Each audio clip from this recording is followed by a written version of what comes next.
আজি আমি আনবক্সিং কৰিম MI A3 যেটো কি ৰিসেন্টলি MI লঞ্চ কৰিছে যত আপোনালোকে in display fingerprint stock Android আৰু 48 মেগাপিক্সেলৰ ট্ৰিপল ৰিয়াৰ কেমেৰা লগতে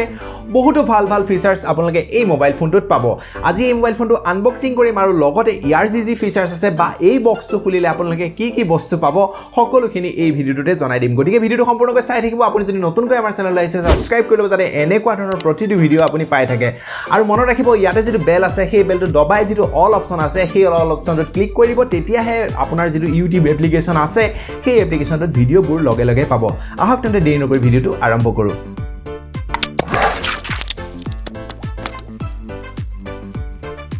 প্ৰথমতে যদি বক্সটো চাও তেনেহলে ইয়াতে ওপৰতে MI A3 বুলি লিখা আছে আৰু ইয়াৰ ফু সাইডে আপোনালোকে দেখিছে MI A3 আৰু Android 1 তাৰ মানে এই মোবাইল ফোনটো Android 1 বেসড এটা মোবাইল ফোন আৰু ইয়াতে আপোনালোকৰ ইয়াৰ যে মোবাইল ফোনটোৰ যিখিনি ফিচাৰ্স হয় বা যিখিনি স্পেক্স হয় সেই সকলোখিনি লিখা আছে যত কি 48 মেগাপিক্সেল ইন ডিসপ্লে ফিংগাৰপ্ৰিন্ট তেনেকৈ এতিয়া আমি দেৰি নকৰি মোবাইলৰ যেটো বক্স হয় সেই বক্সটো খুলি দিও আৰু মোবাইলটো কি আছে ইয়াতে সকলোখিনি চাই লও বক্সটো খোলাৰ লগে আপোনালোকে প্ৰথমতে ইয়াৰ আৰু এটা সৰুকৈ বক্স পাব যত কি সিম ইজেক্টৰ টুল আৰু এটা কেস আছে দুইটা সাইড কৰি ৰাখিছো আৰু বৰ্তমান মোবাইলটো চাই লো এইটো হৈছে MI A3 যেটো নেকি ব্যাক সাইডত holographic এটা ডিজাইন দিছে যেটো নেকি হাতত লোৱাৰ লগে একদম মজা লাগি যায় আপোনালোকে দেখিছে লাইটৰ পোহৰতটো পুৰা একদম চিকনা মাৰি আছে যদি আপুনি ভাবে যে এই MI A3 মোবাইল ফোনটো কিনো তেনেহলে ইয়াতে আপোনালোকে দুটা ভেৰিয়েন্ট পাব 4GB 64GB আৰু 6GB 128GB তিনিটা কালাৰত আপোনালোকে পাব more than white not just blue আৰু এটা হৈছে kind of gray এই তিনটা কালাৰ ভিতৰত আপোনালোকে এই মোবাইল ফোনটো কিনিব পাৰিব তাৰে ভিতৰত আপুনি যদি 4GB 64GB যেটো ভেৰিয়েন্ট হয় হেতু কিনিব বিচাৰিলে আপোনালোকৰ 12999 টকা বা 13000 টকা বা আপুনি যদি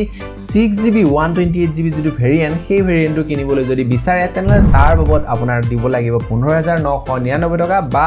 16000 টকা দি আপোনালোকে Amazon নাই বা MI ষ্টৰৰ পৰা কিনিব পাৰিব এতিয়া আমি মোবাইল ফোনটো অন কৰি দিও আৰু অন কৰি বক্সটোত নো আৰু কি আছে সকলোখিনি চাই লও ইয়াতে আপোনালোকে এটা 10 ওয়াটৰ এটা চাৰ্জাৰ পাব যদিও এই মোবাইল ফোনত 18 ওয়াটৰ এটা চাৰ্জাৰ সাপোৰ্ট কৰে যদিও ইয়াত কেৱল মাত্ৰ 10 ওয়াটৰ এটা চাৰ্জাৰ দিছে আৰু লগতে এডাল ডেটা কেবল দিছে জিডালৰ সহায়ত আপোনালোকে চাৰ্জ কৰিব পাৰিব জিডাল নেকি টাইপ সি এতিয়া চাওক মোবাইল ফোনটো আমি চাও মোবাইল ফোনটোৰ যদি হু সাইডত আপোনালোকক দেখাও তেনেহলে ইয়াতে আপোনালোকে হু সাইডে এটা পাৱাৰ বাটন আৰু লগতে ভলিউম কি গিটাও আছে বাওফালে আপোনালোকে পাব সিম কাৰ্ড লগোৱা যেটো ঠাই হয় সেই ঠাইটুকুৰ আপোনালোকে বাওফালে দেখিবলৈ পাব আৰু ঠিক তেনেকৈ আপোনালোকক ইয়াতে যদি মই দেখাই দিও সিম কাৰ্ড নো কি লগাব পাৰে আপোনালোকে দেখিছে ইয়াতে আপোনালোকে এখন সিম কাৰ্ড আৰু এখন মেমৰি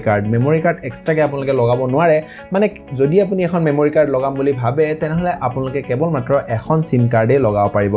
বৰ্তমান আমি আৰু কিনো আছে চাই লও ইয়াতে আপোনালোকে দেখিছে বেক সাইডত বা আপোনালোকে পিছফালে যদি চাই তেনেহলে ইয়াতে আপোনালোকে কেমেৰা গিটা দিয়া হৈছে আৰু ঠিক তেনেকৈ ওপৰত আছে ইয়াৰ যেটো আপোনালোকৰ একদম মৰমৰ যেটো নেকি 3.5mm জেক হয় আৰু আয়াৰ প্লাষ্টাৰ তলৰ ফালে এটা স্পিকাৰ আছে আৰু লগতে টাইপ সি পোৰ্টটো আছে আপোনালোকে এই পোৰ্টটোতে চাৰ্জ দিয়ে এতিয়া যদি আমি প্ৰথমতে ডিসপ্লে কথা জানি লও তেনেহলে ইয়াতে আপোনালোকে 6.08 ইঞ্চিৰ এখন HD+ ডিসপ্লে পাব যেটো নেকি 19.5:9 এস্পেক্ট ৰেশিও হ'ব ইয়াতে আপোনালোকে এটা বেজেললেছ ডিসপ্লে পাব যত নেকি এটা ওয়াটাৰ ড্ৰপ এটা নচ আছে যত আপোনালোকৰ যেটো ফ্ৰন্ট যেটো কেমেৰা হয় সেই কেমেৰাটো দিয়া হৈছে সুপাৰ এমোলেড পেনেল আছে যাৰ ফলত নেকি আপোনালোকৰ যেটো কোৱালিটি হ'ব ডিসপ্লে কোৱালিটি আপোনালোকৰ HD+ যদিও ইয়াৰ কোৱালিটিটো মোটামুটি ভাল হ'ব কিন্তু ইমানো বেছি ভাল নহয় যিমান আপোনালোকে এক্সপেক্টেশন কৰিব পাৰে স্ক্ৰিন প্ৰটেকচনৰ ক্ষেত্ৰত ইয়াতে আপোনালোকে গৰিলা গ্লাছ ফাইবৰ প্ৰটেকচন দিয়া হৈছে যাৰ ফলত নেকি আপোনালোকৰ অলপ স্ক্ৰেচ কমকে লাগিব নেক্সট যদি আমি কেমেৰাৰ কথা কওঁ তেনেহলে ইয়াতে আপোনালোকে প্ৰথমতে 8 মেগাপিক্সেলৰ এটা আল্ট্ৰা ওয়াইড এংগল কেমেৰা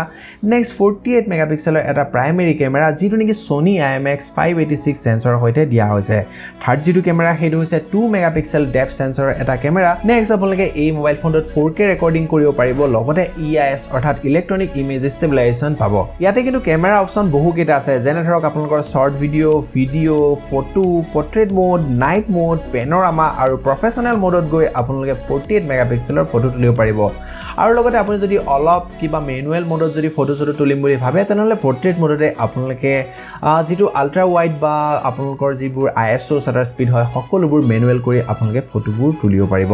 এতিয়া ইয়াতে আপোনালোকে Android 9 অৰ্থাৎ Android Pie সাপোৰ্ট দিয়া হৈছে আৰু লগতে এইটো হৈছে এটা অৰিজিনাল গুগলৰ এটা ক্লিন অপাৰেটিং সিস্টেম যেটো নেকি Android 1 বুলি কোৱা হয় অৰ্থাৎ ইয়াত আপোনালোকে MI মোবাইল ফোনত যেনেকৈ বহুতো কিছুমান এড দেখা দেখা পায় তেনেকুৱা ধৰণৰ কোনো এডভাৰটাইজমেন্ট আপোনালোকে ইয়াতে দেখা নাপায় যিটো কি একদম পুৰা ক্লিন আৰু দেখাত বহুতে ধুনীয়া আৰু এনেকুৱা ধৰণৰ ক্লিন অপাৰেটিং সিস্টেম চলাই মোবাইল যথেষ্ট ভাল লাগে নেক্সট যদি আমি বেটাৰীৰ কথা কওঁ তেনেহলে এই মোবাইল ফোনটোত আপোনালোকে 4030 mAh ৰ এটা বেটাৰী পাব যিটো কি এটা লং লাষ্টিং বেটাৰী বা আপোনালোকে ধুনীয়াকৈ এদিন দুদিন চলাই নিব পাৰিব আপোনাৰ মোবাইল ফোনটো বা কম বেছি পৰিমাণে যদি আপুনি গেম সেম খেলি থাকে ঠিক তেনেদৰে পাৰফৰমেন্সৰ ক্ষেত্ৰত যদি ইয়াৰ প্ৰচেছৰৰ কথা কওঁ তেনেহলে ইয়াতে আপোনালোকে Qualcomm Snapdragon 665 এটা নতুন এটা প্ৰচেছৰ পাব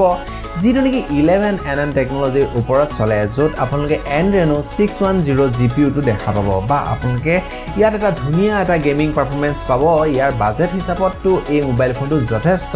ভাল এটা পাৰফৰমেন্স আপোনালোকে দেখিবলৈ পাব এতিয়া আপোনালোকে কি ভাবে MI-A3 মোবাইল ফোনটোৰ যিখিনি ফিচাৰ্স দিয়া হৈছে বা ইয়াৰ যিখিনি স্পেসিফিকেশন 13000 টকাত সকলোবোৰ ঠিকে আছে নে আপোনালোকৰ নিজা যিবোৰ মতামত হয় সেইবোৰ তলৰ যিবোৰ কমেন্ট সেকশন আছে সেই কমেন্ট সেকশনত আপোনালোকে কমেন্ট কৰি দিবলৈ নাপাহৰিব আৰু লগতে এই ভিডিওটো আপোনাৰ যদি ভাল লাগে এটা লাইক কৰি আপোনাৰ সকলো বন্ধু বান্ধৱীলৈ শেয়াৰ কৰি দিবলৈ নাপাহৰিব অন্য এটা বেলেগ ভিডিওত আকৌ আমি লগ পাম ধন্যবাদ জয় অসম